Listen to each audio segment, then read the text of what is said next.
Oh, welcome everybody. This is pretty amazing to be here in Washington, D.C.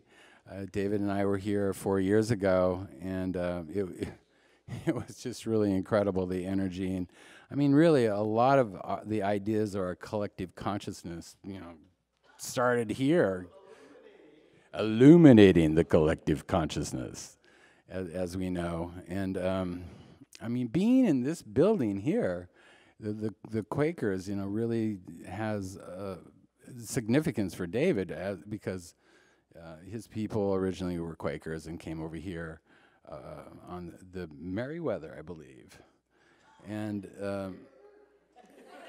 the well, the Mayflower, but you guys, didn't you come back on the Mayweather?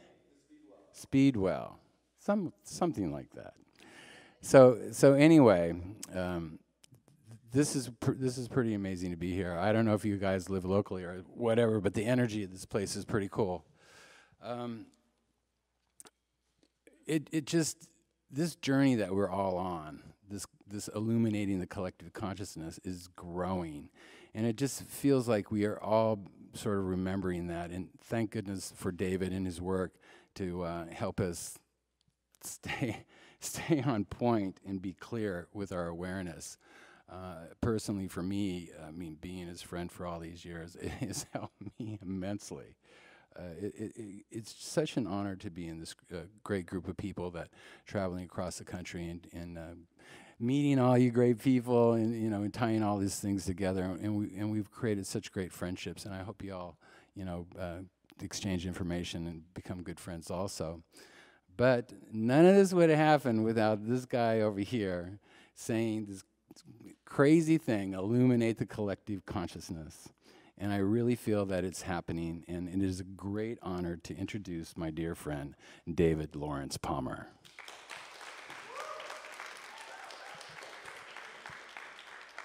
Thank you, David. Hey, everyone. Thanks for being here out in Washington, D.C. I love it here. It's one of my favorite places in the world. I know some people might go, oh, my gosh, no way. But I really do. I'm all about sacred geometry. I'm all about the occult. I'm an astrologer, So whenever I can find a place that has hidden mysteries in it and power, I think that power is something that can be used in so many different ways. So I don't really like that word. Because when I was at the Trinity Church in New York City this week, which is actually the church that was being built when George Washington took the oath of office, I sat down and I prayed. And when I prayed there, I didn't ask for power, but I asked for the magic that still comes with what these great people in the world do to change the world. I didn't ask for power. I asked for magic. And I think that's what's going on in cities like this or other places, are people asking for power.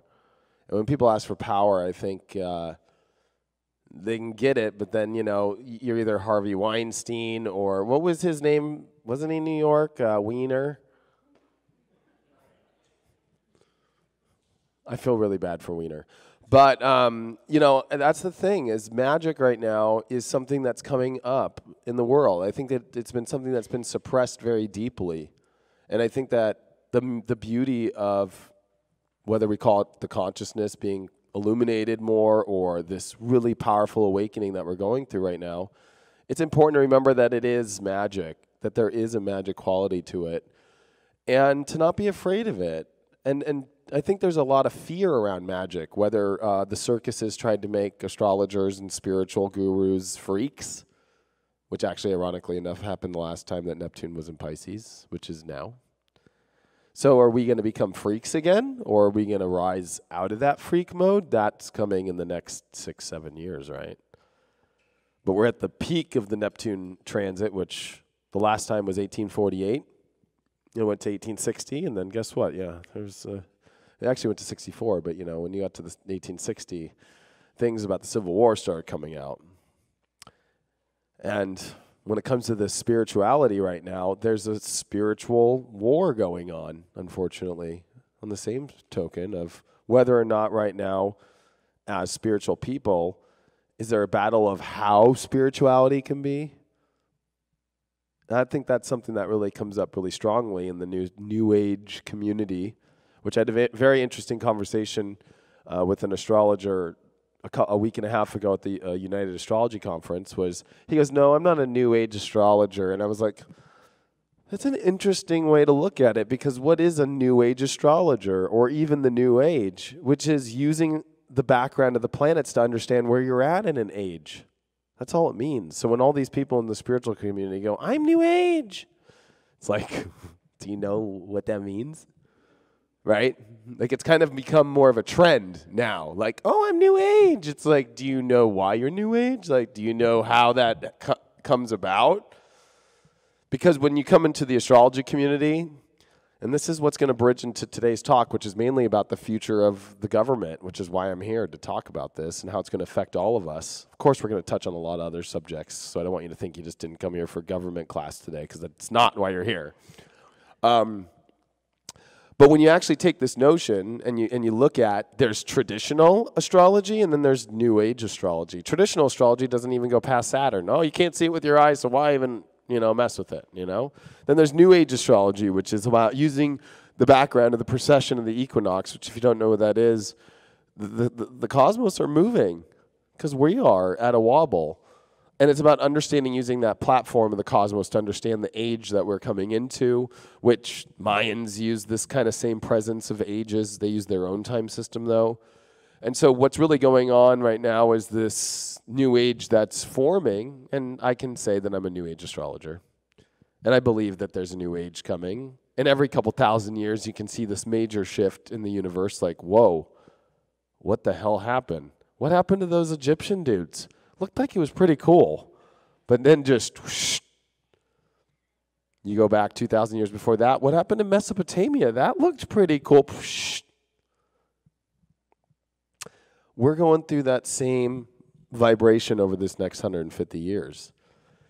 But how does that really play into what's going on in our local governments right now, and how, especially America, how is that going to really play out?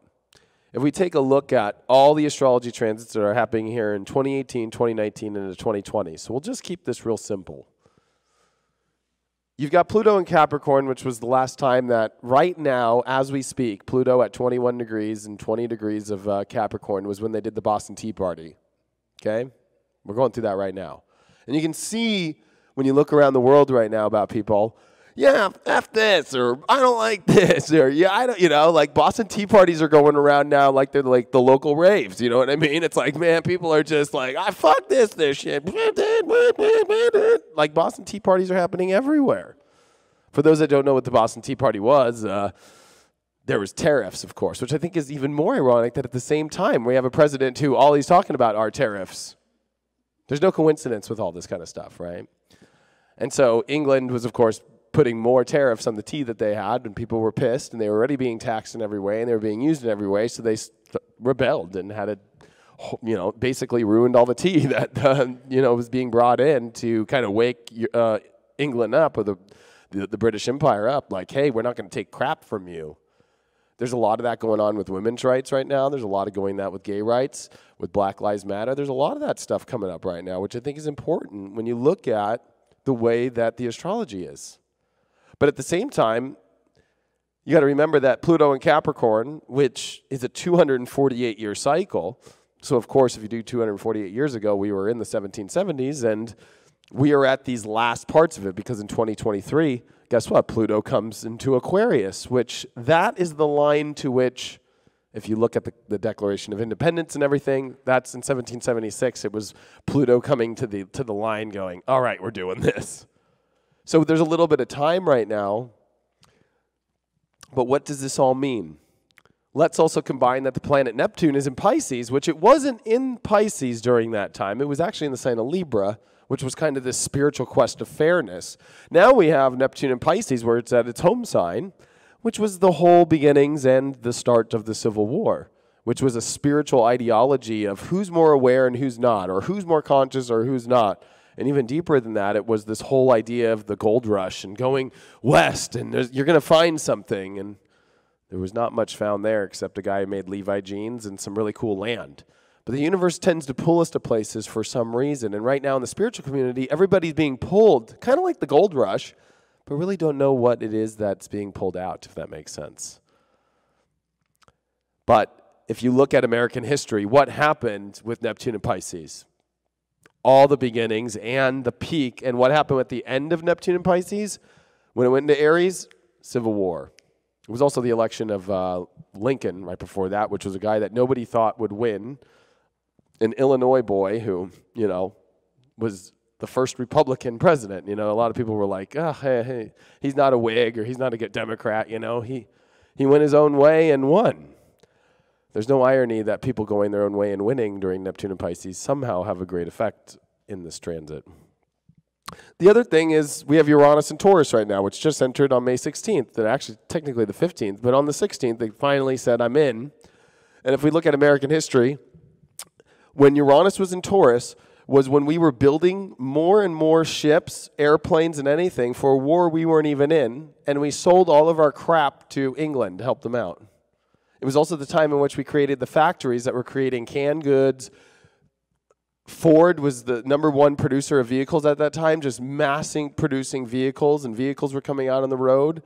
And America started to kind of switch from a financial ruin to the beginnings of a financial change. Also financially at that time with Uranus and Taurus, it was interesting because guess what? That was the whole New Deal. It was the whole time when we actually created Social Security and things like that in our system. So financially, which was where my last talk was about, we're in a really gnarly shift place for the world and how finances are going to be used, and what is money going to look like. And I used this example in the last one.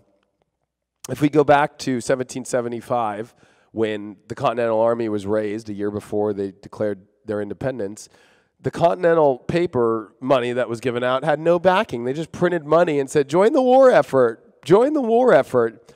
And the #1 thing that Benjamin Franklin had a problem with, because Benjamin Franklin, I'm sorry to say, I don't know if you guys seen his pictures, he was not a very good fighter. But what he did do is he had to deal with the interesting aspect that the British were actually counterfeiting Continental Army money, so it overflowed the money to where it wasn't worth nada, but people still fought for a higher purpose and a higher reason. It wasn't about the money. It was about a higher reason. And I think that's an interesting notion because I do believe, and I will mix a little bit of financial with this government stuff, is because the financial aspect of what's going on in America right now is heavily connected to what's going to happen to the government based off what's going on with money, what's going on with, of course, right down the street from here, which we all look at, our money. It really is not, American money, I guess you could call it. I mean, it's a bunch of independent banks who kind of do their own thing, and we don't know anything that's going on with that. What I think the most interesting part of all this is if you look at Wall Street, which I was just at 2 days ago, and you look at George Washington, he's literally standing on the exact podium spot to where he was inaugurated president in 1789, and he still every day looks at Wall Street. And I think what's interesting is there's a deep, weird, spiritual, magical connection to all these things. They're not coincidences. Do you guys know what buildings right after? So there's Wall Street, and then there's the first Congress, because it wasn't here where the first president was, the first Congress, and basically the capital of the United States was in New York on Wall Street. Do you know which building's 2 doors down? The Trump building. I don't think that's a coincidence either. Not that this whole thing's about Trump, because it really isn't about Trump, but there is some weird stuff of the triggering of what Trump just becoming into office has done to this nation with Boston Tea Party-like aspects, with a spiritual war going on between what is the right way to do things consciously or unconsciously in our government, a financial one where the same thing that happened with Uranus and Taurus was, let's go build a huge army, even though we're not going to war yet. But is there a war in the back of our minds that we're really wanting to do? Because what happens every time that Uranus comes into Gemini? Does anybody know this? So in 7.5, 8 years, Uranus will come into Gemini. It's an 84-year cycle. The Revolutionary War was Uranus and Gemini. The Civil War was Uranus and Gemini. And World War II was Uranus and Gemini. So for some reason, all the 3 biggest wars that America has ever been in all have Uranus and Gemini, and it's the Uranus and Taurus that we just entered that's the buildup to, guess what? Another major, huge war for America to join to. Now, I'm not trying to scare anybody, but what I'm trying to point out, though, is when we look at this conscious world and we look at the governments and what's going on right now, we're going through Revolutionary War transits, Civil War transits with Neptune and Pisces. So Pluto and Capricorn is Revolutionary War. Then we got Neptune and Pisces. Then we got Uranus and Taurus, which is the buildup of Hitler, which is the buildup of the fascism movement in Italy, the buildup of the tanks and the airplanes and all this physical stuff. And it's no coincidence that the biggest military budget just got passed, I think it was 2 months ago, right before Uranus came into Taurus. And now here it is actually being dished out. And if we now add the other aspects of this, which I think are the most interesting, when you look at, you got Pluto, we've got Neptune, and we've got Uranus. Those are all outer planets. They're not able to be seen with your eye. So for most people out there, it's almost like they're unable to see it all building up in front of their heads right now. Does that make sense? Because these planets are outer planets. They don't deal with kind of very in-your-face stuff. All the other planets you can see, like especially this Mars retrograde that's coming this month, that means Mars is closer to the Earth. That means you're going to be able to look up and see good old Mars right there. Hey, buddy, what's up? It's going to be super red. But these other planets you can't see. So when you get these major outer planets in major positions that were the biggest things that changed America forever, and anybody in it, and this is all of it times 3, if that makes sense, because they're all happening at the same time. I don't think that's a coincidence. That America is coming to a point or a juncture road of determining its new path. And the reason why I say that is because if we look at what happened after 1776 is Pluto went into Aquarius, which is a sign about freedom and liberty and revolution, which that's what we said we did, right? We liberated this area and became more into that, kind of liberation of spirit and a better consciousness for people. And there was set a bunch of, rules of how to do that. It's interesting that when we look at the media right now, and we look at Neptune and Pisces, which rules the media, because what is media? Media is somebody on a camera who's talking to it, and that invisible transmission is popping up on your screen, but they can't smell that you smell like shit today. They can't tell what you ate for dinner. They can't tell you're in your underwear. It's literally just a pop in your face of whatever information. And if you ever watched, I think it's Batman, whatever one with Jim Carrey where he's the Riddler, and he puts on his little hat and he controls everybody with his crazy stuff. I don't know if you guys remember that movie. But there's subliminal messaging with Neptune and Pisces. Last time Neptune and Pisces, the subliminal messaging was, go west and it'll be great. And then most people ended up, kind of losing it all or dying to get there. And really it was the expansion of America, and it was also the time in which we had the Spanish-American War at the same time, which was to take more land and kind of push as much people to expand this country. And we ended up buying a bunch of land, and we ended up taking over a bunch of land with this whole Neptune and Pisces kind of, back then the media was, of course, your newspaper or pamphlets that were handed out. And it's interesting that right now, this is the first time in our human history we've got television.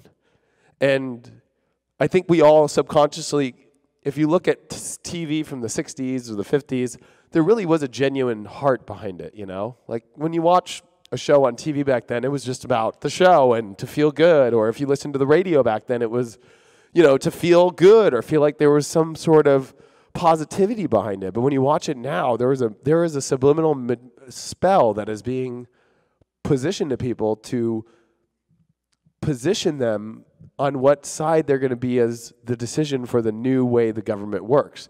They're already talking about changing amendments or getting rid of amendments. What do you think will happen the second that an amendment gets taken off a constitution that's been around for over 248, or I guess, 200 some odd years? What do you think that's going to do for the people who believe in that amendment? And what do you think that's going to do for the people who don't believe in it? That's going to be an automatic civil clash. I mean, and subliminally, if you listen to one side of the aisle, and I'm not political here because I really am not. I'm actually libertarian, which none of us exist anymore on the planet. But on the left, they call it a democracy. On the right, they call it a republic. Is this the decision that's coming up in our nation of whether we want to be more democratic or continue our roots of a republic? These are some of the questions that are breaking, and also because of the money that we've been printing forever. Same thing happened by the end of 1781 by the Revolutionary War. Did you know that all the money that they had printed was worth nothing, and they just kind of pushed it aside and just made a new money? All the money that we're spending right now, do you really think it's going to get paid off? And no. Based off the government and what's going on, we're going to come up with some commodity, whether that's oil or whether that's going back to our roots of commodities, to help kind of sell or bring us back up into the space. But I think this poses a deep spiritual question because we're right in the smack dab middle of a country that is going to be the center point of the most radical things to happen in the world. And how do we handle that as spiritual people without freaking out and actually seeing that we're all here for a deep reason? Like, you're in America for a reason. Your soul was brought here for some purpose, especially as a light worker, to help people through these radical transitions that are going to happen. I am not an all-seeing eye. I don't have a magic ball, so I can't tell you the exact way that the new government's going to look or what, because I think a lot of it's going to be chosen based. I mean, I hope that the people still have a choice, but it definitely looks like there's a lot of, I don't think they really know, the higher powers that be, what way they're going. I think they're just throwing spells out and kind of seeing which one catches on, and then, buying that team and, okay, that's the team, and go with that.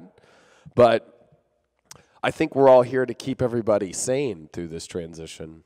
Because the government, if you look up, and I just looked up before here, if you look up the chart of America, which of course a lot of people look at it as July 4, 1776, we're about to have our Pluto opposition, or conjunction, sorry, Pluto conjunction, which means Pluto's in the same spot in which it was when we became. And that's over these next couple years. So when you have a Pluto, coming back to the same spot, especially in the sign of Capricorn, which deals with the government and rules, the rules are going to be shifting towards whatever, I guess you could say, the time is of now. I think the hardest part for us spiritually, when we look at our own individual lives and we look at this Pluto and Capricorn, whatever we've held on to traditionally in our life of how we think our lives should be, the universe is asking for us to end those things and start a new tradition. It's funny on how, I was lucky. I was born in California. I lived in Southern California. I had really cool parents, but every time I came out east and I hung out with some kids and their families, I was like, oh my God, I need to get the fuck out of here. Like, I was like, they are so strict and they're so hard and they're so different. But then there were some cool ones. I'm not saying all of them, but in California it was a little bit more like, just go out on the bike and go to the beach and go surf and come home and whatever, we'll barbecue and we'll go to the pool. And, it was a little bit more different, our traditions and values. Because it was also based on tradition values that came in the 1800s, not the 1700s. So there's a 1700 style tradition that is embedded in people sexually. It's embedded in people in how relationships are. It's embedded in how we're running our lives and running the government and running all these things. And Pluto is demanding that these change. And if you haven't done the math yet, the planet Saturn's in Capricorn at the same time. And it's about to conjunct Pluto in 2019, which is next year. This is a 33-year cycle. The last time that we had Saturn and Pluto conjunct was in 1983. It came in 1982, started to build up. 1983, it came exact. 1984, it did it again, but it actually started to move into Scorpio. Now, why is this important? Because the 80s dealt with relationship issues and sexual issues, HIV, divorce coming at such a high rate. So when Saturn and Pluto get together, because I was in Chicago, I call it Al Capone and one of his hitmen. That's Saturn and Pluto. Like, they don't have a good rap because Saturn and Pluto are the ones that come up to you spiritually and go, I don't care what's going on, we're going to change this, you got to deal with it. There's no, There's no really fun or really good-looking kind of aspect to Saturn and Pluto. They're real as hell, right? They show up and they just like drop it on you. And you're like, okay, I'll do it. I get it. Well, this transit's coming up, 2019. We've been waiting 33 years, and it's kind of interesting. Rick Levine, I don't know if you guys watch some of him. He's a good friend of mine. And he's interested always in this Pluto-Saturn cycle because it's like a 33. And there's this rhythm of 33. So there's this kind of bum, bum, bum, bum. It always comes in. Well, this time it's coming in Capricorn, where Saturn is at home.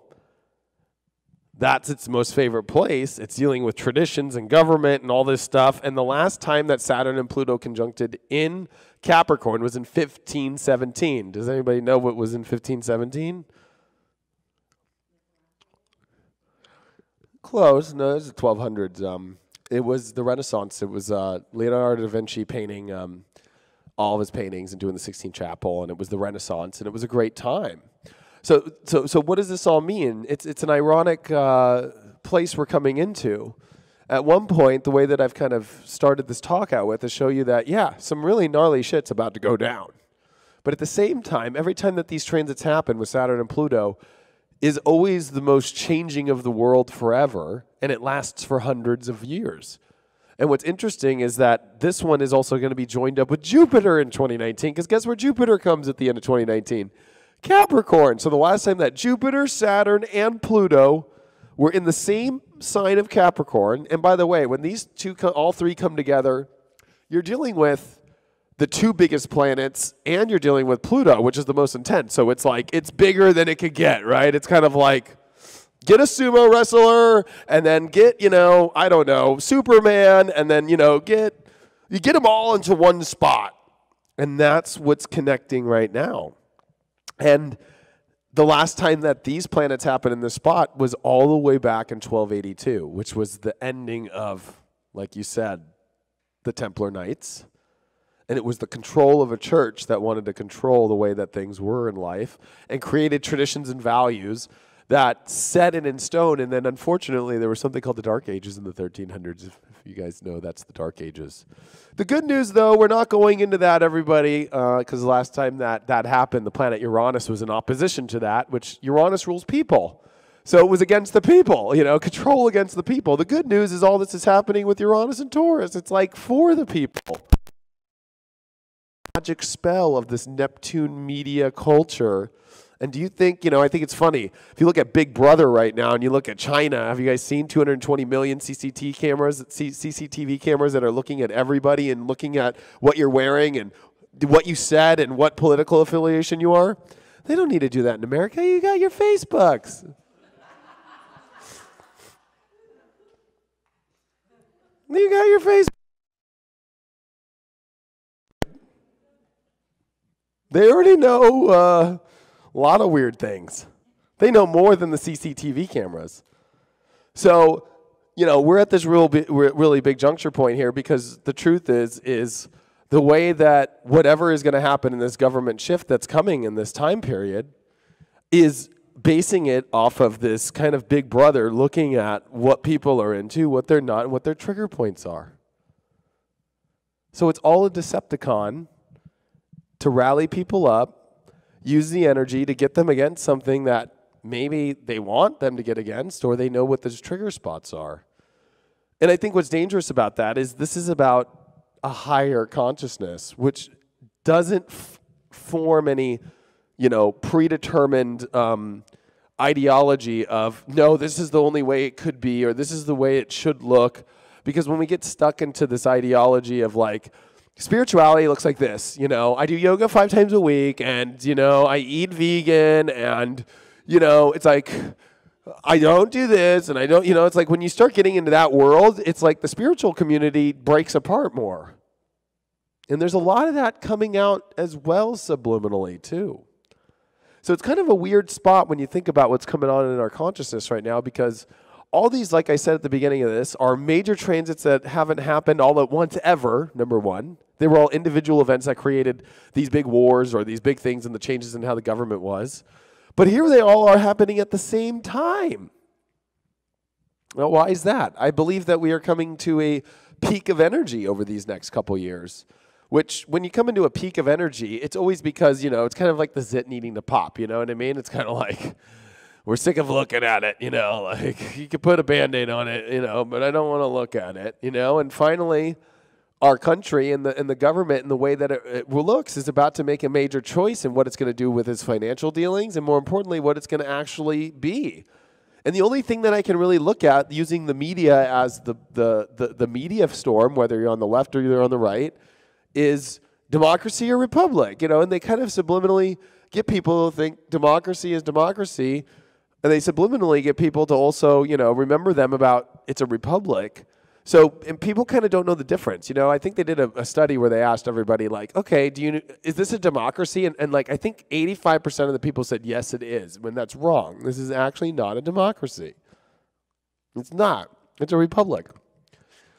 But I think what's being subliminally put out there, and using the trigger parts of Facebook, and using the trigger parts of your Instagram, and they have facial recognition, those are the new CCTV, Big Brother things, is they know exactly, they don't really like Trump. They don't really like Obama. They don't really like this person.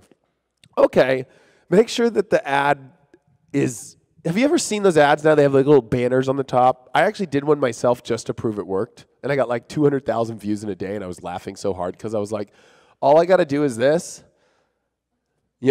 where it'll say anything like, young woman gets screwed by Trump, right? It'll have nothing to do by Trump, or young woman gets screwed by Obama. It'll have nothing to do about Obama. It'll just be like literally about some girl like going through something, and you read the whole thing, but you're subliminally told that it is this person who did this, and it was done by you. So automatically you are like totally Ozed out, like just like the Great Oz, right? Like, but really at the same token, like, it's not even, it's all in the air. It's all just a spell. When you do the chart of actually Washington, D.C., which is July 12th, 1790, because in 1717s, which the Renaissance was, and you look at Leonardo da Vinci, and you look at the understanding of the Illuminati was actually trying to help free people from the slavery of the churches controlling their lives to express themselves in the way that they want to. The only reason why Leonardo da Vinci was truly allowed to express himself because he was hired from the church. And he was drawing church things, but why do you think he left subliminal messages and all his stuff to wake people up? There is the same aspect happening in all of our lives now in what's going on, if that makes sense. That we all subliminally have to help people along this road without triggering the system in a weird way. There's no coincidence when you come into government, or you come into this, or you look at the Orwellian 1984 book that was written, almost 100 years ago, and how it's all kind of come up to this spot right now. But again, like I brought up earlier, these outer planets are in these spots, so they're just, most people aren't looking at them. But if you're an aware enough person and you sit and you watch the tube enough, or you listen on Sirius Radio, or you listen on YouTube now, or even if I had a good conversation with some people at UAC's, the United Astrology Conference, and we were saying that Anonymous got taken over. Because I don't know if you remember the first Anonymous videos. They were like very intense and really wake up, and now they're like softies. I'm like, somebody took them over. Because they're really not doing anything anymore to wake people up. And do you think it's any coincidence with Facebook and how they changed their quote-unquote algorithm? We want you to only be in contact with your friends and family more. We don't want you to see anything from anyone else. It's a great way to make people, and then they say it's from clickbait, and then this whole entire thing that happened with, I forgot the name of the company, what was it, the one that did, they're saying they were getting information from you, I think it was, Cambridge, Analytica. That's all a ploy as a great excuse to keep you safe from people that are doing that, when really they're creating a system now of, you can't see shit no more, except Cousin Tom changing his baby's diaper for the first time, which is a good thing. But when it comes to the spreading of information to help people, why do you think in this, even before this town, but if you look at the Revolutionary War, it was like, you had Paul Revere, like, running through the town, telling people what to do. What's going to happen to the land on a this is what's crazy about Uranus and Taurus that we've never seen before, is we didn't have technology the last time in the 30s, right? Sure, I could say we had technology, we had the radio, right? And that was a big time for us really coming up with SOS and sonar for submarines and stuff. But we've never seen it with the technology we have now of what it's going to create and what it's going to do. How are people going to get information now when they have full control now? And the new property is not so much the property, because if you look at the world, it's pretty much owned by everybody now. There's not too many plots of land anymore that are like, yeah, I could just go explore and find this land and fuck yeah, I'm putting my fucking thing here. That's gone. The only land that's left is on the internet, and who's owning that land, and where can I express myself and actually get my message out that's true and that I want to have, all under this whole idea of freedom of speech, but really because they've based the whole system now off getting connected through your phone or getting connected through the television, which, by the way, why do you think we still are on the old cable aspect? Look you can go on YouTube TV now, and I watch my Angels game every night on my phone. But how come we're all still connected to this, old school way of watching TV and watching the network? It's on at 4 p.m. tonight. Make sure that you watch or DVR it. It's all pre-programmed to make sure that people are not getting the information that they want. I said this at one show, and it's true, because I've done a lot of reality shows and I've been on a lot of TV shows.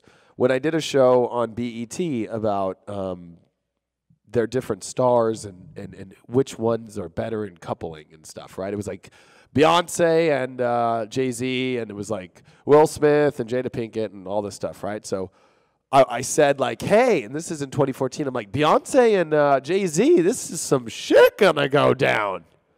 And they looked at me and said, don't you dare even talk about that. I'm like, what do you mean? Isn't this why I'm on the show?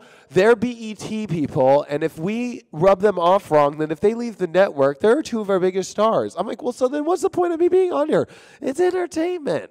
So I had to keep it very like, oh, that they're going to have some troubles, and then Keke Palmer at the time looks at me and goes, oh, but it's no big deal. They rub it off like it's okay. Well, that next year later, he came out and finally admitted that he was cheating on her and did an album about it and made a lot of money off it. And then everybody buys that album and subliminally puts that into their consciousness, that it's okay to cheat on your wife and buy that album and listen to that music, and it's okay. That's what's scaring me the most, is Neptune also rules music. All the music that is big today is the worst music on the fucking planet. It is horrible. It is horrible. It is not music. It's not music. When you're singing about sitting in a car drinking alcohol, fucking some other chick, I mean, literally, like, what is that subliminally sending to the people? This is all based on this new system or this new government that they want to bring out. They want people to be dumb, and they want people to fail spiritually. Because once that happens, you can capitalize on them better. And that's the unfortunate part. When you go to the voting booth now, too, I think that what's interesting now is how people tap into those different energies to try and get people to maybe vote a certain way. It's important for you to really, I think, no matter what political party you are, to look at, like, what's being done here? In 2008, I voted for Obama because not only my favorite DJ made a track about Obama, but I really believed in a lot of the things that he said. But it was mainly when I started hearing my favorite artist throw in an Obama thing in the middle of it, and I was like, yeah! It's amazing in what subliminally can come out now through music, through TV, and through the media. And especially if you see the media right now with politics, I mean, if we go, let's just have some fun. If I were to just go on my phone right now, and I have all the apps for all of them, I'll pick CNN because that one always gets picked on the most, right? And there it is. The first top story is presidential aide who mocked McCain is out at the White House. So, everything is about our government. The top stories in the world are about this place. It never used to be that way. I don't know if you guys remember. The top stories were always about, I don't know, young lady. I don't know. My mom watched Unsolved Mysteries forever, She was obsessed with all that kind of stuff. And whatever the guy was, what's his name in that one show, all those kind of it was about like stories like that, or it was about a big court case with O.J. Simpson, or, like we really did not give a flying F about what was going on in Washington, D.C. But for some reason, the media at some point right now is obsessed with it. Even if it would have been Hillary or whoever, right? They would have been doing the same thing right now. If it would have been Hillary, it would have been like, sorry, I'm sick. It would have been like, oh my God, she's this, and all these people on the right are saying she's this. Or it would have been like the media saying, oh no, who knows? I don't know. Who knows? It could have been any kind of stories, right? But I bet you there would have been a scandal. Like, it was kind of like, I personally believe that this new plan that's coming to shift the world, it's all based around America too, based off the astrology, is how whatever we're going to do as people show the world, because we've always been the way showers. If we self-destruct ourselves over, we have before, but we somehow pulled out of that one. If we do it again, I don't know how well we'll be on the world stage. It was interesting because the last time Uranus was in Taurus and dealing with governments was the rise of the Nazi regime, right? It was the rise of Hitler. It was, and if you know the story of Hitler, he tried everything he could in politics and just failed miserably forever until he finally found a way to rise a bunch of people up. It's interesting when you look at the world, kind of like the game Risk. Whenever Uranus comes into Taurus, alliances shift. I mean, do you realize that at one point in our American history, it was us and Russia that took over Germany and got rid of Hitler? And how flipped it is now that we are in, well, at least what the media says, that us and Russia hate each other, right? So it's like, what is going to be the new axis of evil? And are we the ones in that new axis of evil? And does a new group of people come out there and nations start to say that they're the ones who are the good people? These are kind of the crazy things that are coming here. And if you look at the subliminal messaging going on throughout the world during this time with Neptune and Pisces, again, America's, a place where they're just can't figure it out. They're all screwed up. Because when I talk to Europeans at the conference, they all go, man, you guys are all fucked up. I'm like, well, have you kind of walked the streets here? Because most people are pretty on top of their game and very strong people and doing great things in life. And most of them. And that's the thing that's going on outside the world too, is there's some sort of weird thing that's going to happen to this country in this next 3-year cycle that is going to shift the way it is forever. And I actually believe that the talks that people are having about changing certain amendments and shifting stuff like that, I can't say, because I had a really deep, long meditation this morning about this conversation because it triggers a lot of people.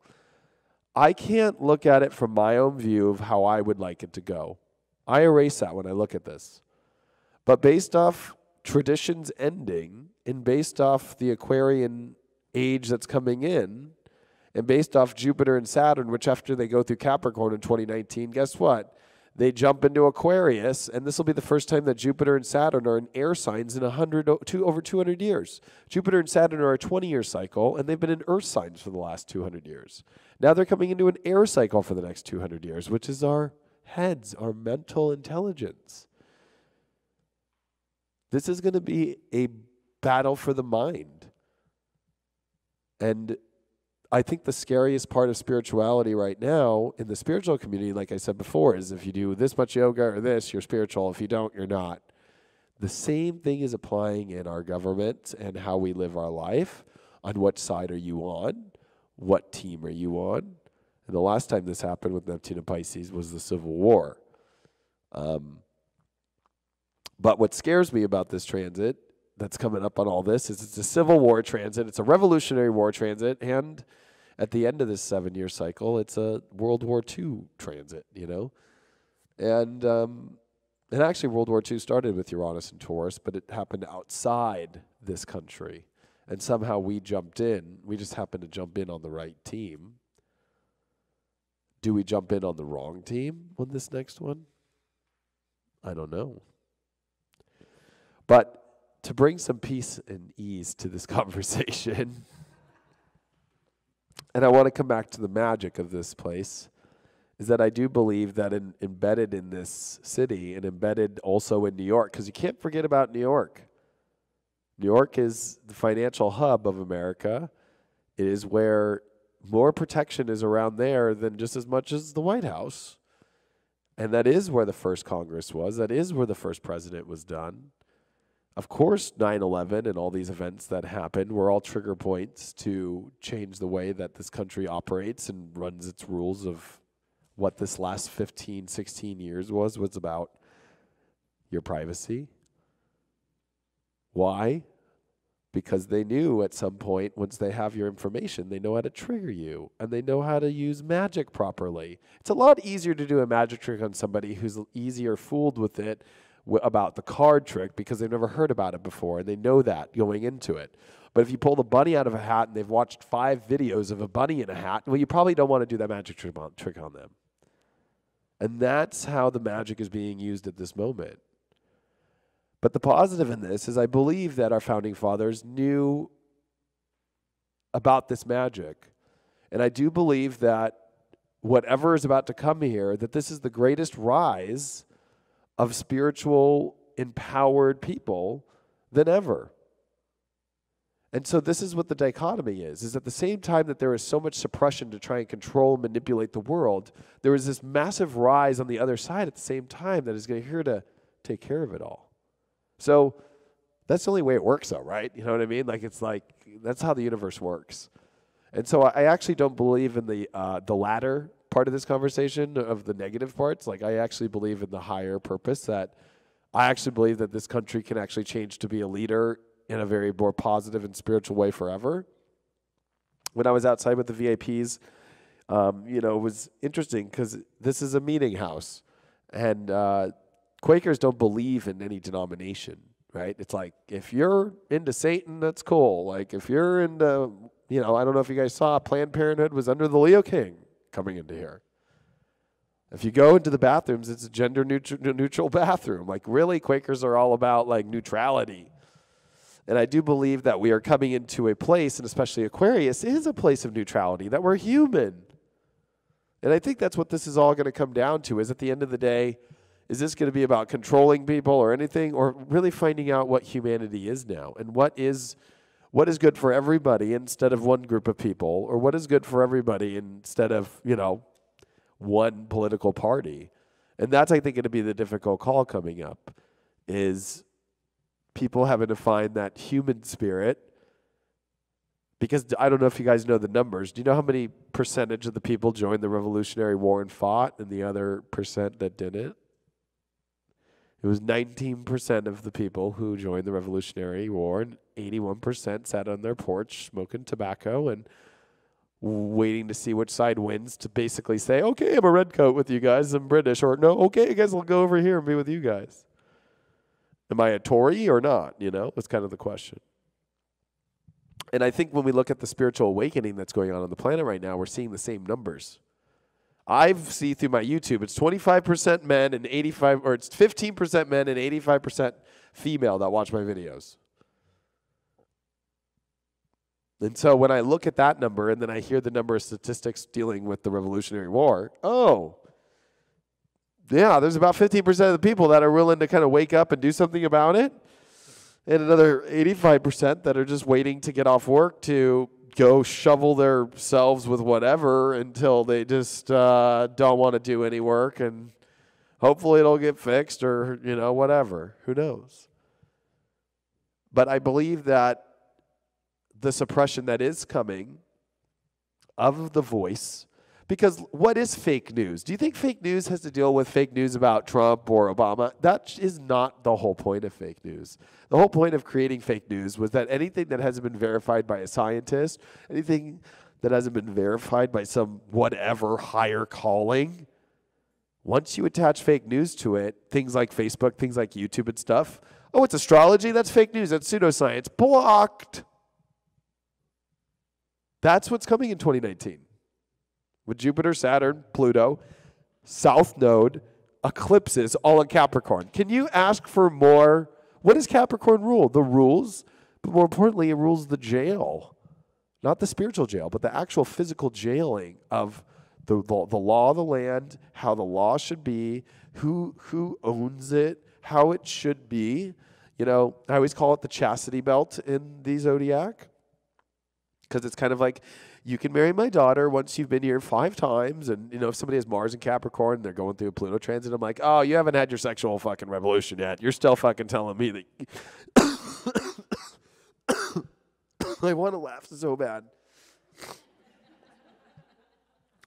Because you guys know I love to laugh. But it's kind of like, oh, yeah, you've been waiting for your whole life to have a sexual revolution, but you've been just having the chastity belt on, haven't you? There's a lot in Capricorn that deals with traditions like knitting, chastity belts, you know, the old way. And there's going to be a bunch of people that are going to try and hold on to that, while at the same time, which ones of those traditions need to be held on to correctly and which ones need to change? I don't know, but this is going to be radical because it's going to be a battle, and it's going to be just like my favorite movie, The Patriot, like when Mel Gibson tells him, like, oh, don't, you know, I know you want to join, but you know that this war will be fought in our front yards. This war is being actually fought now on our phones, and it's being fought in our heads. It's almost like we are going into a whole other paradigm. If we look at Aquarius, it deals with aliens. It also could be the setup of a fake alien invasion. That's been a big one. If you look at a lot of the conspiracy stuff that has gone down, and do you think it's ironic that Trump's talking about the space program again, or the Space Force? And I don't know if you guys know, but in 2017, near the end of it, right when Saturn was coming to this galactic center point, and I was telling everybody, the concrete's coming. A huge asteroid came into our solar system that is from another solar system. And at the same time of that, that year prior and into that year, Voyager had just taken pictures of Pluto and is exiting our solar system for the first time. We've never had anything exit it, and it's at what we call the heliosphere. The heliosphere is this invisible line that basically is the boundary line between our solar system and deep space. So at the same time that a new asteroid comes in, that looks really funky too. It looks really weird. It like looks like a fucking alien. Is the same time we're sending our really weird thing with a gold record that has all the 37 languages on it. I think it has John Lennon speaking on it and doing music. It has some Beatles on it. It has a lot of things. But what's interesting is at the same time that that's going out, something just came into our solar system, watching us. Now, of course, to the unconscious mind, it's just a fucking rock up in space. But when anything on this planet, whether it's a tree, a rock, that speaker, I bet you this podium can tell a million stories of whatever they talk about in here. You know what I mean? It holds a vibration of consciousness. It has its own memory. It has its own awareness. And what's coming up is some new force has come into the zodiac watching us. And at the same time, our understanding of our life is coming outside for the first time ever. As long as we know. I don't know. The Mayans looked like they had some spaceships if you look some of their stuff. But it's been a long time since we sent anything out. So a lot of people think it's like, well, we'll go to Mars and we'll find something. It's like, no, it already has happened. Voyager's at the end of the heliosphere, which they don't know how wide the gap is. They don't know, like, there's no scientist that's like kind of flown out there to the end of the universe and been like, oh yeah, so it's like 1,000 million light years of space. They're using Voyager to kind of understand when does that next mark go out to that space. And if you look at all the planets which are peaking in these next 2 to 3 years, to me, I believe it might get so crazy, and I think that the craziness is not going to be physically like it was in the Revolutionary War, but in here, freaking your mind out. You're going to be living a war in your head when really, is any of it real? It's all a perception game, if that makes sense. All the stuff that's going on the media and the news and stuff like that, it's all opinionated stuff. There's nobody, unless you listen to, I guess, like Who's the last person left that just reads the news, which is like, I guess you could say like the morning NPR, which is just kind of basically like, today, 5 people were dead at a train track that died. The government, like no opinion. But now we're living in a reality show, and the reality show producers are pulling strings to mess with us in order to shift how this place will operate forever. And so I think what's the most scary part of all this to me is when I look at our founding fathers and I look at the Constitution, like they pretty much wanted to have that set for a reason. And if I look at the Statue of Liberty, which I did 3 days ago on my first year anniversary with my wife, that was her surprise. We did a sailboat around the Statue of Liberty. There's this notion of holding that light up. That liberty is about being a way shower of light through the darkness. Because once we show people the way, and through the fog, and through the bullshit, and through the fake shit, we actually are liberated. It's not the liberation of, I am free from a tyrant of a king. It's the freedom that we find deep inside of ourselves to free ourselves from the darkness that tries to surround us and plague us and manipulate us to change our opinions, to change our view of our life. I think it's ironic that every time somebody kills himself, including poor soul today, Kate Spade, it's the first notification on your phone every day. Somebody killed themselves today. It's like, out of all the things in the world that we could be talking about and being put into our subliminal energy, it's about self-death. I don't know, maybe I'm just crazy. Am I crazy? Maybe a little. You guys are lucky I'm coming off this cold, or I would have been a little wilder today. And that's what blows my mind is that light energy that we talk about in the spiritual community. And what's going on with a lot of the transits that are happening is when it comes to relationships and it comes to trust and it comes to these connections, this is an important thing that's playing out in our lives as this year, Venus is going to retrograde in Scorpio and come back to Libra from October to November of 2018. Now, Venus has been making a very ugly star pattern. Have you guys ever seen the star pattern of Venus, like the picture of it and what it looks like? It's actually quite beautiful. Look it up sometime. And you'll see the harmony and balance and the beauty of Venus's pattern as it goes around the sun and the mark that it makes from our Earth view. It actually looks like a perfect, beautiful star point. Because wherever Venus retrogrades, it always retrogrades 8 years later in that same sign. And it takes 1.5 years for Venus to retrograde. So it always, every 1.5 years, is doing the star pattern. Does that make sense? But if you look at the tropical zodiac band of where Venus has been retrograding, it's been retrograding in signs that do not like Venus. The last Venus retrograde was in Aries, where Venus is at detriment. The Venus retrograde before that was in Virgo, where it's at fall. The one that was before that, it's always in a sign that it doesn't like, that it's not happy with. But if you look at the next Venus retrogrades that are going to start, of course, this next Venus retrograde starting in Scorpio, which Venus is at detriment in Scorpio, not its favorite place. But it actually goes back into Libra. 8 years ago, if you look at your life in November of 2010. Got to make that one clear. When Venus retrograded, it went all through Scorpio.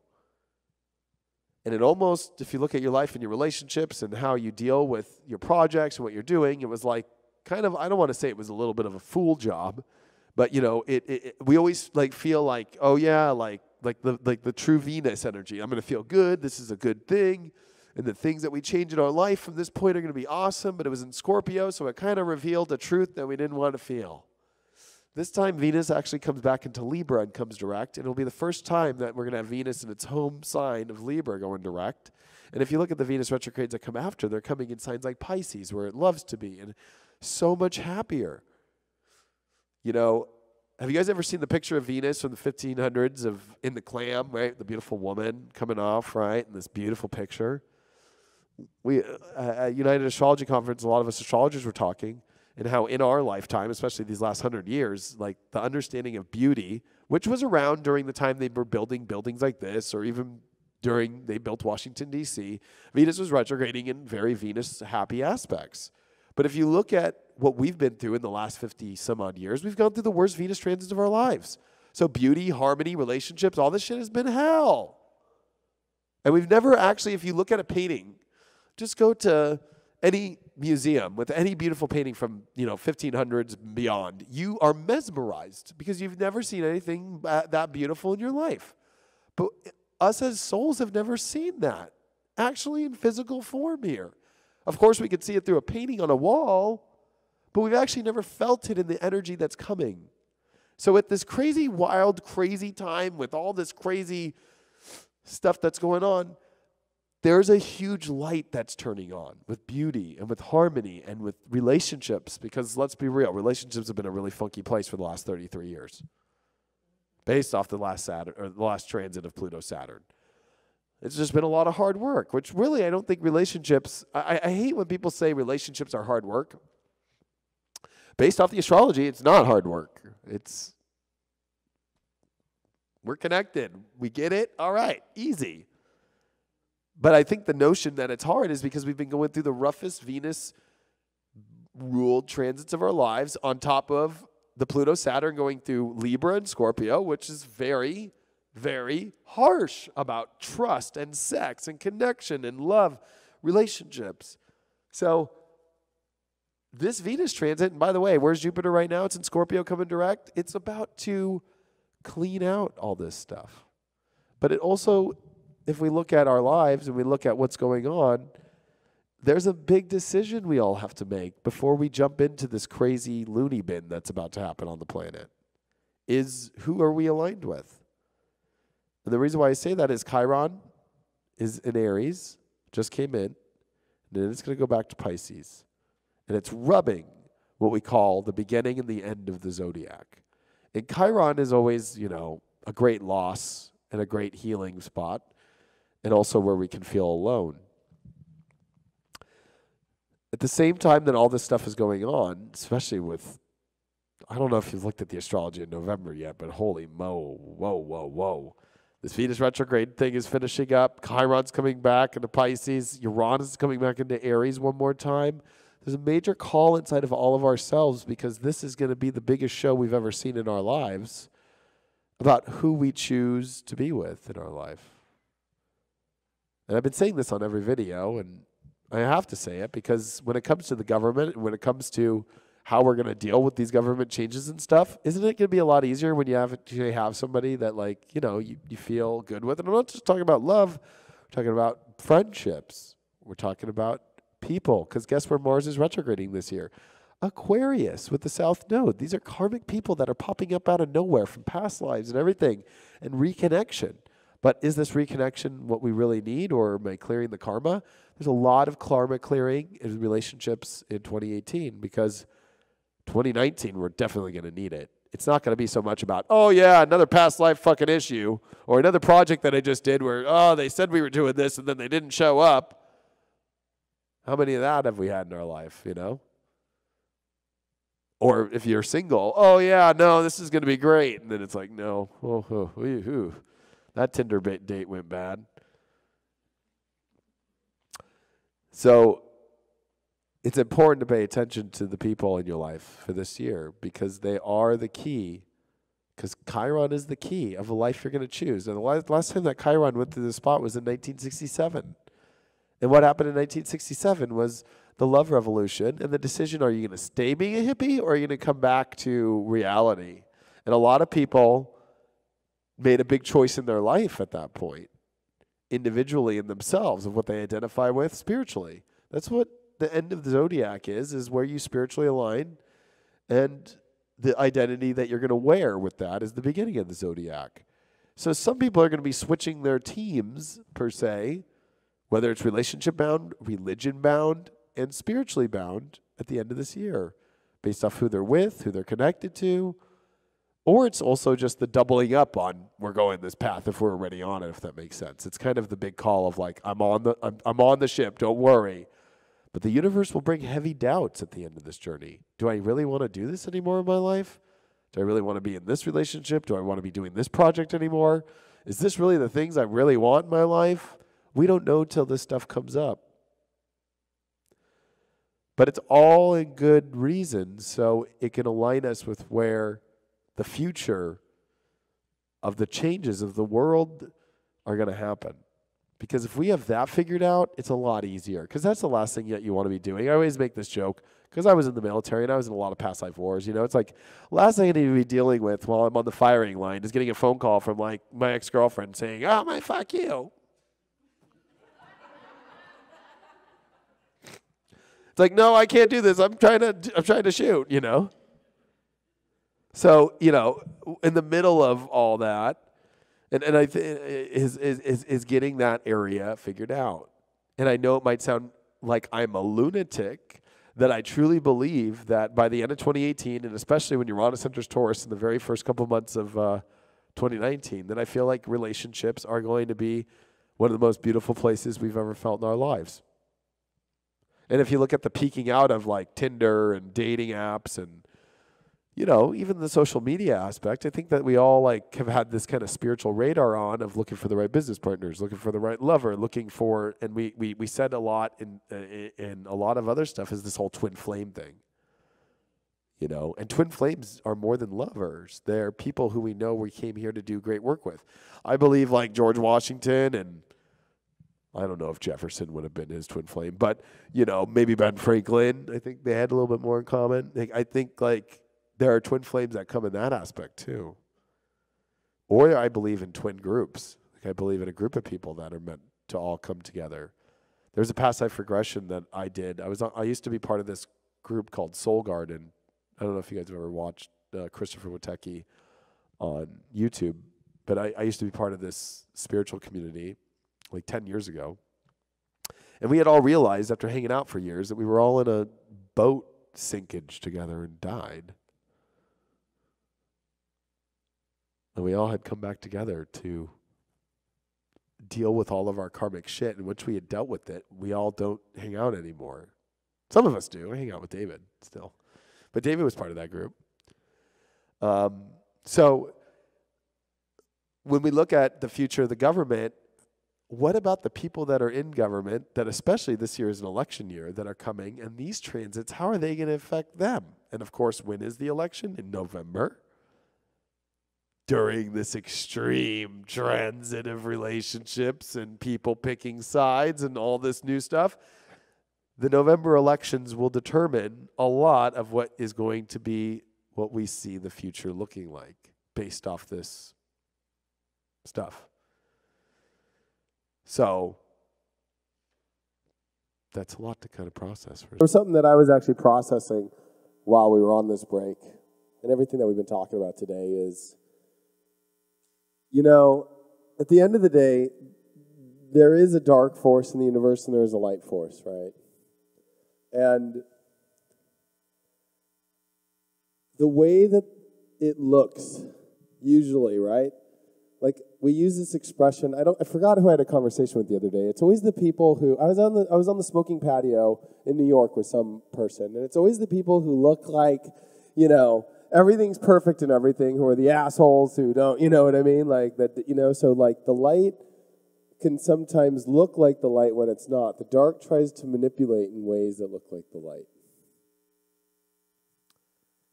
Because I think that the authenticity of the light is imperfect, right? I mean, if you look at the sun and you look at how imperfect its light is, I mean, it's literally having huge solar flares, and it's having good days and it's having bad days, and it's going through massive cycles, you know? And I think it's important to remember that the light is imperfect, that we all as individuals have parts of ourselves that are not perfect, that we have all these issues that we got to deal with in ourselves. And I think that this new, and this goes beyond government, but I think this new ideology of the way that we want people to live is perfect. I interviewed this awesome astrologer named Rod Susskind. He's a South African guy who lived in, you know, Cape Town and then became an astrologer and actually went out to the African tundra and became an African shaman. So he's like, you know, one of the rare ones. He's a total white guy out there in Africa becoming that. And out there, they find a purpose for everybody. If somebody has a mental disorder, they just don't throw them in a loony bin and then just, keep them medicated there for the rest of their life. They find a purpose for somebody in every part. And it's finding, perfection with imperfection as opposed to finding perfection only through perfection, if that makes sense. And I think that that's a little bit of the subliminal stuff that's coming out. Like people are going to fail. People are going to have issues. People are going to not be perfect. And I think it's when people can own that information and own that spot, that's always going to be an important factor to help you discern if there's something a little off there. Which leads me to a really interesting connection with Trump. So, I had a long talk with a lot of Vedic astrologers when I was at the United Astrology Conference. Because remember, in Vedic astrology, based off the precession of the equinox, your sign is not your sign, right? It's 23.5 degrees off. So, if you're a sun in Libra and you're like September 27th or something, right? Like you're a Virgo in their system, right? Because they actually use the actual zodiac, or what we like to call the sidereal zodiac belt, to understand, the exact positions. Where in Western astrology, we use what we call tropical astrology, because if you ever remember in 3rd grade, we've got the Tropic of Cancer and the Tropic of Capricorn, and we've got these things called seasons, which on every March 20th, the sun does the exact same thing. So Western astrology, we stay more based on a centristic principle of the relationship between the sun, the earth, and the moon, whereas in Vedic astrology, they kind of go more about the understanding of where the planets are based off in the sky. Now, where Trump's rising was, because he's a 29 Leo rising, if you ever looked at his chart in Western, his Vedic chart, because of the 23.5, is at about 6.5, 7 degrees. And in Vedic astrology, they do something called nakshatras, which basically for every 13 degrees of a zodiac sign, they have a special, unique power associated to it. So a good example, and I can't speak Indian well, so I'm not going to even try. But my Venus in Western's a Leo, but in Vedic it's in Cancer, and it's in a band of Cancer that deals with the snake and stuff. So the Vedic astrologer came up to me and they'd be like, "Don't hang out with those snake women." I was like, "Oh, I've had plenty of those." It didn't go too hot. And it kind of made sense. That kind of aspect of the sneaky, the snake, or even the seductive parts of it, Well, when you come into the first 13 degrees of Leo, it's the royal, aspect. So it's no coincidence that Trump loves his royalty, or if you go to his buildings, he loves, gold and all this stuff. And what's even the most weirdest about it is the name of the zodiac belt is called MAGA, which is so funny, his whole expression of MAGA. Make America great again. So there is no coincidences in all this stuff. But I think what's an issue for him is, in that zodiac belt in Vedic astrology, it's about connecting with your ancestors, because anybody born with the rising sign in that first 13 degrees of Vedic astrology, which, by the way, I was born with that one too, actually is a reborn ancestor. And I think the problem that with Trump is he doesn't realize the power he has, or maybe he does, I don't know. But unless he connects with his ancestors and does an ancestral ceremony to connect to the reason why he's here, then he's kind of missing the whole point, if that makes sense, of why he was given this kind of power. And it's not the power of being a king. It's the power of reconnecting with your ancestors and reconnecting with that power.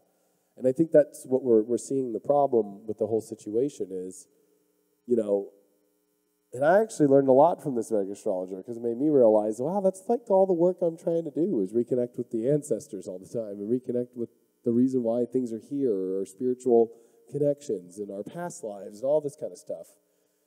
And I think in all of our own lives, we can take a lesson from that. Our true heart connection doesn't come from everything that is just in this life, but also from connecting from the other side, connecting with our powers, which I used at the beginning of this, as our magic, more like, from our other side. That I think that beginning part of Leo in Vedic, and if you actually look at the star system, is about connecting with the love that comes from the people that came before you, the love that comes from a higher source that we might not understand.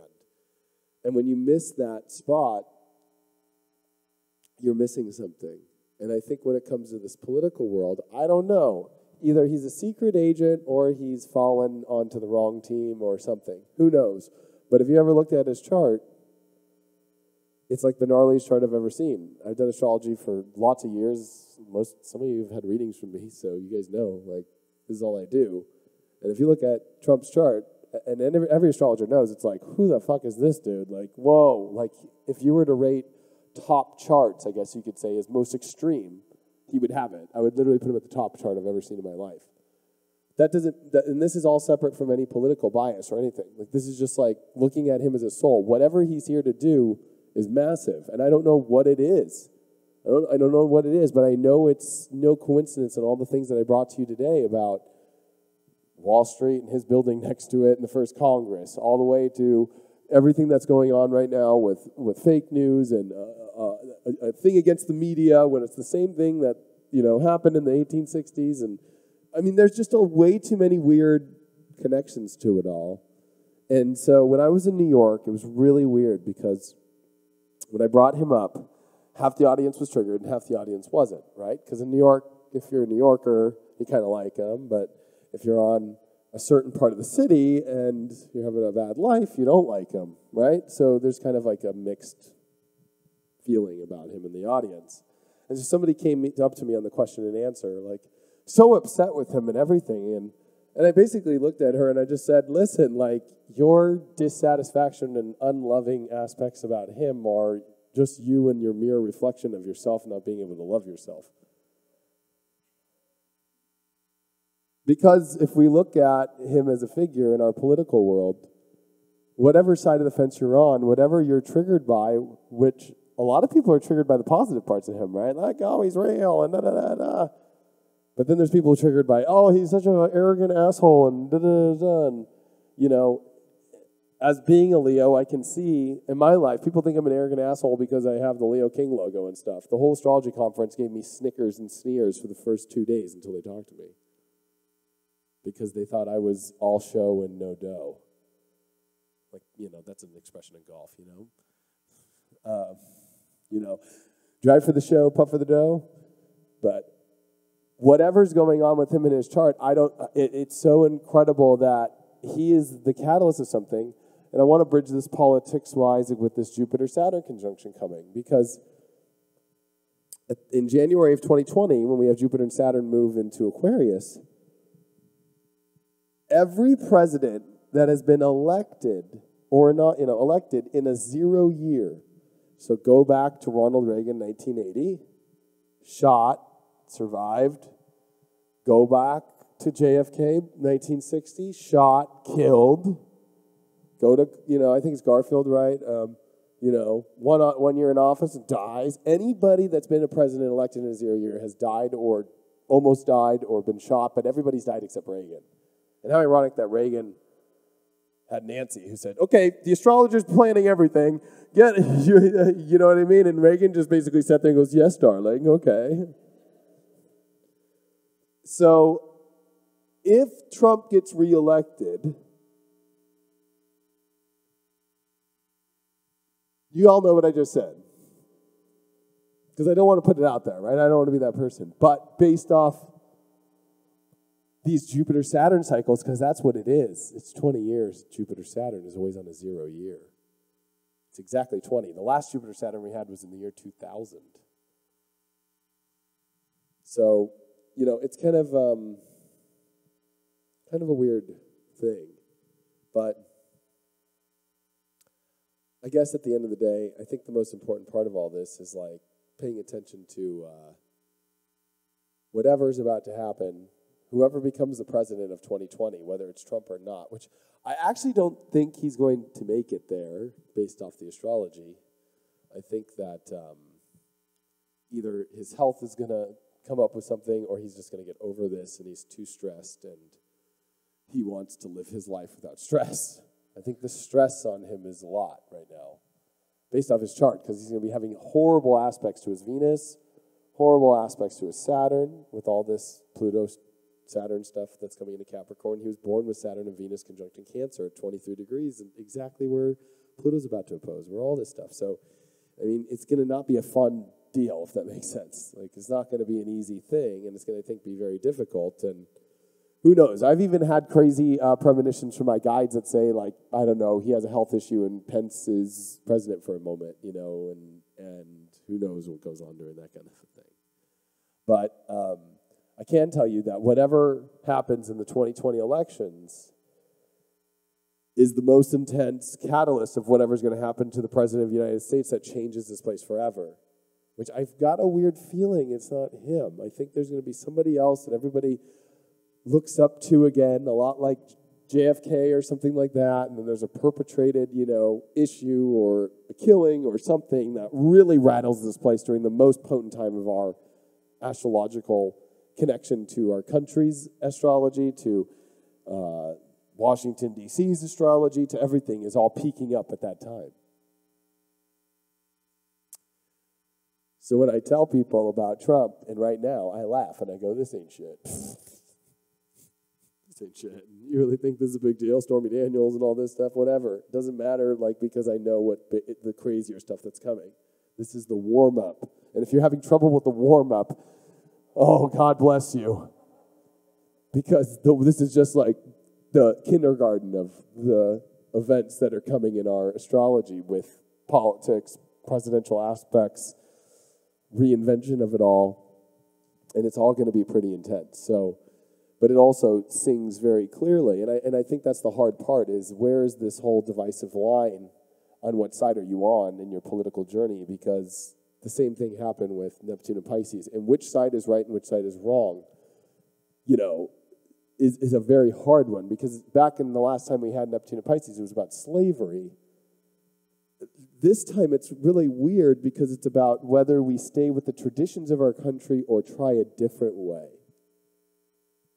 And that one's very hard because embedded in all of our consciousness, you know, it's kind of like, you don't change this awesome thing that was finally created, but at the same time, there's some really crazy aspects in the world going on that maybe they didn't think about. So it's a dichotomy that brings us to a very deeply spiritual choice within us all of what we feel we should do. And the farther that we go down this journey over the next, 6 years of Neptune still in Pisces, gets more and more divided and more this is the way, more and more no, that is the way. And it really starts to break things. And when Neptune always hits Aries, it just seems to be, last time we had Neptune in Pisces before, and I didn't bring this up, was the Salem witch trials, where it was, and I brought it up about,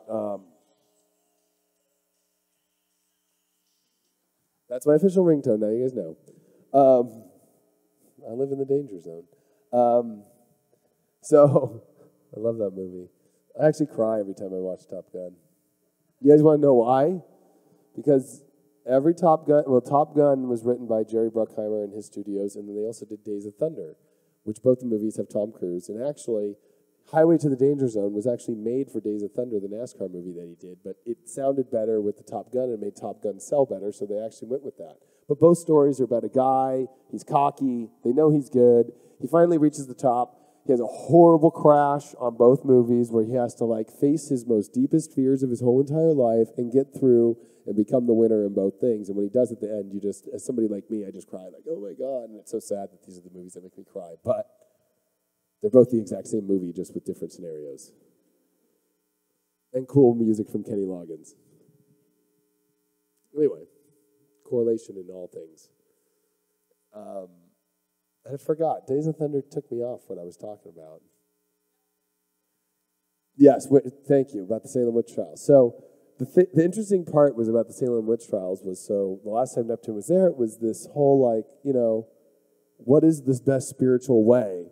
And that was with Puritans, and that was with trying to purify the land. It also even looked at the Indian tribes and stuff as oh, they're aliens or they're weird. If you read Christopher Columbus's diaries, which go back to late 1400s, he looked at them as not human beings. He did not actually think they were human. He actually thought they were an animal or something like that. He didn't think they were other humans. So there becomes this kind of like bastardizing of people, of a group of people every time Neptune comes in.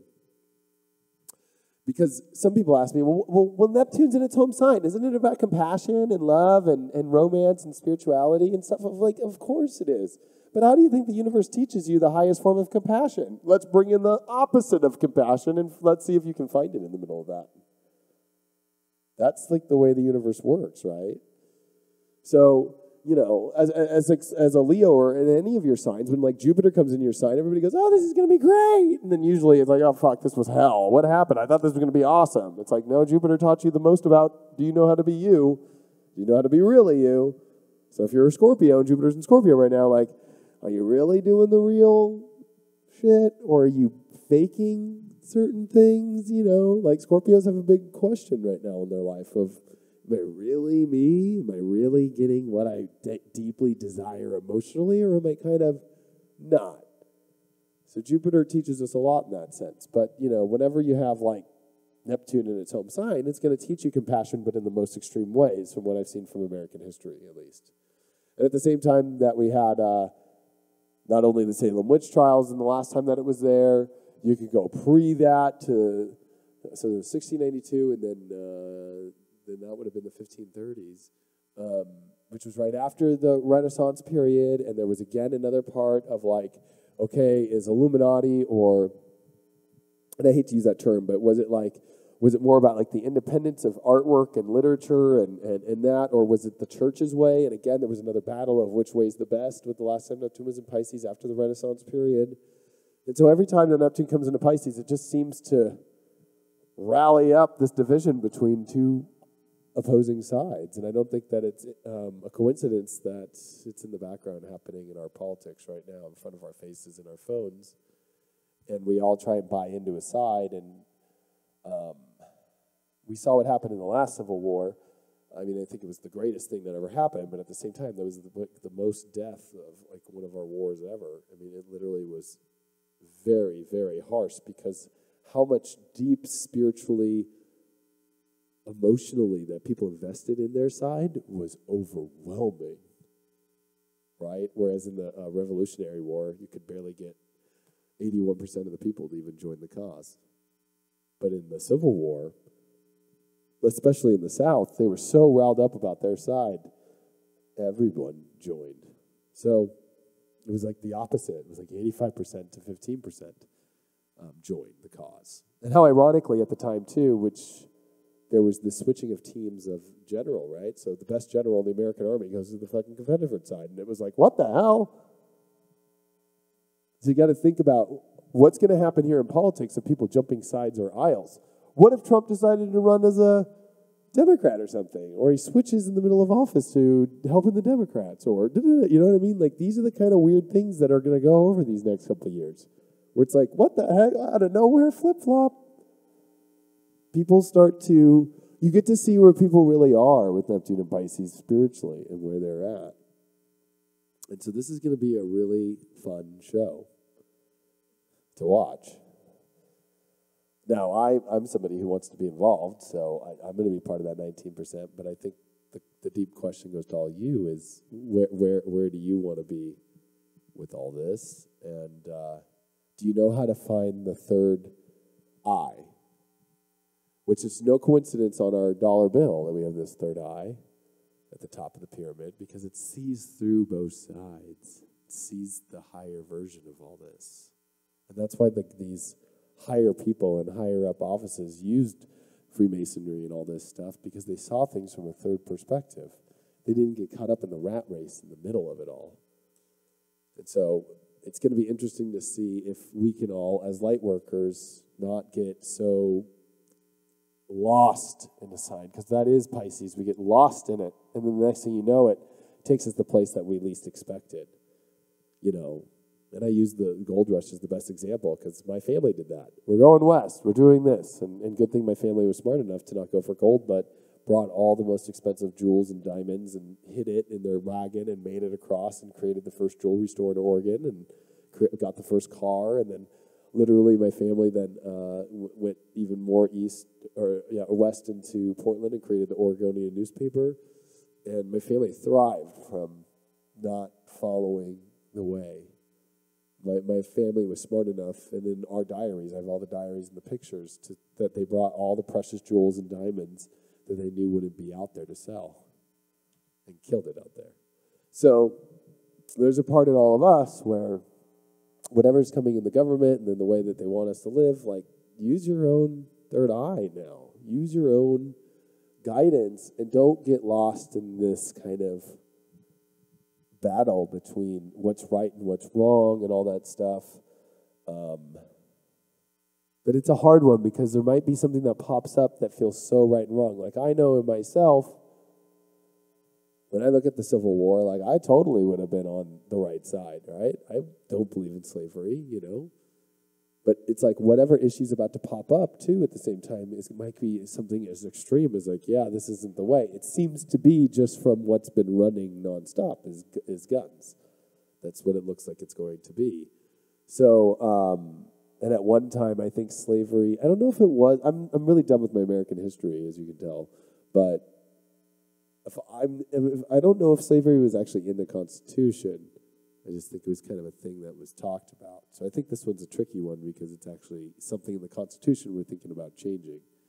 I don't know, though, but who knows where that might go. Kind of weird, but